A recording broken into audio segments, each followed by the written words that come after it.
What's going on, y'all? This is John Alsace with Facemask Fantasy. We got new up-to-date fantasy content coming your way every day on this channel, so if you have not subscribed already, then please hit that button. But before we get into our main topic for today, my co-host Nick Payne put in a ton of work to give you guys a free 2021 Redraft draft kit available on our website, which can be found at facemaskpod.com. It's a great piece of content, something that other analysts might be charging you for, but we're giving it to you for free. So without further ado, let's get into some fantasy talk, and today I want to talk about Chris Evans. Now, the Bengals selected Michigan running back Chris Evans with the 202nd overall pick in the 2021 NFL Draft. He's 5'11", 211 pounds, and was a 4-star recruit and a 4-year backup under coach Jim Harbaugh. He never led the Wolverines in rushing.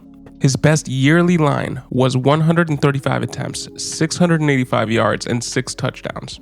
And on top of that, he missed the whole 2019 season due to an academic mistake.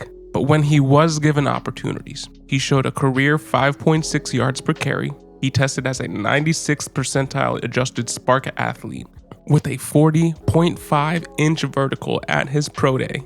His recruiting profile and his athleticism provide a ceiling, but Evans will be a raw 24-year-old rookie, and he was drafted in the 6th round. Now, it's fair to wonder with such late draft capital if he even gets drafted in a regular draft year, because the NCAA granted everybody an extra year of eligibility due to the pandemic in 2020. The 2021 NFL Draft had 1/3 the number of prospects as a normal year because so many players opted to return to school to improve their draft stock following sitting out the 2020 season. Many of those prospects could have been day 3 picks that might have pushed Evans off of the draft board and into the undrafted free agent pool territory. But that's all speculation, as he was drafted, and this coaching staff, by all accounts, loves him. The Cincinnati Bengals offensive coordinator, Brian Callahan, has been super impressed by Chris Evans thus far in the offseason. This is a direct quote from Brian Callahan. "He's got the most natural hands for a running back that I've ever been around." It's the end of the quote, but I mean, this is a guy who just spent a couple years around Gio Bernard, who was one of the best pass-catching backs throughout his tenure as a Bengal. Now, just last season, Gio Bernard had 59 targets.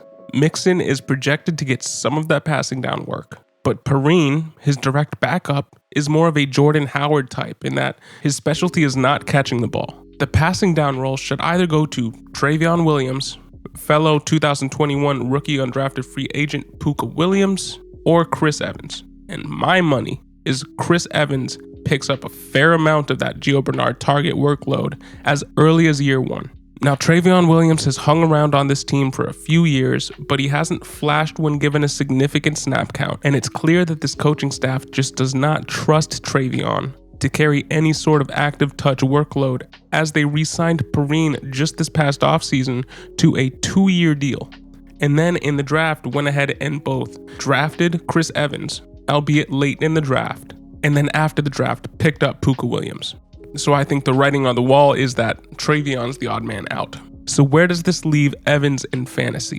While the 23-year-old has the physical skills, he does not have a ton of experience. He could walk into that Gio Bernard-like role, which is valuable in all formats, especially PPR, and especially if the oft-injured Mixon were to experience any sort of setback in the recovery from last season's foot issues, or, God forbid, he sustained another injury this season.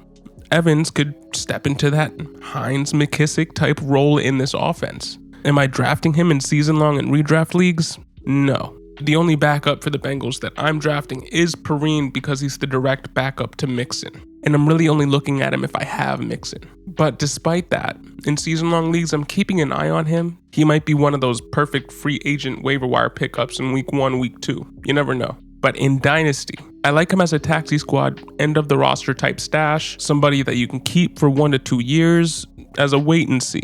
So in season-long redraft leagues, I'm off. In Dynasty, I like him, but he's more of a taxi squad guy. I'm not really expecting a ton from him, but he's a guy that with his profile and with the way that the coaching staff has talked about him, he could surprise. And in DFS, I just don't think it's worth it. But what do you guys think? Put your thoughts in the comment section below. My name is John Alsace, and this is Facemask Fantasy. We're bringing you new up-to-date fantasy content every day on this channel, so if you have not hit the subscribe button, please do. Thank you for listening and have a great day.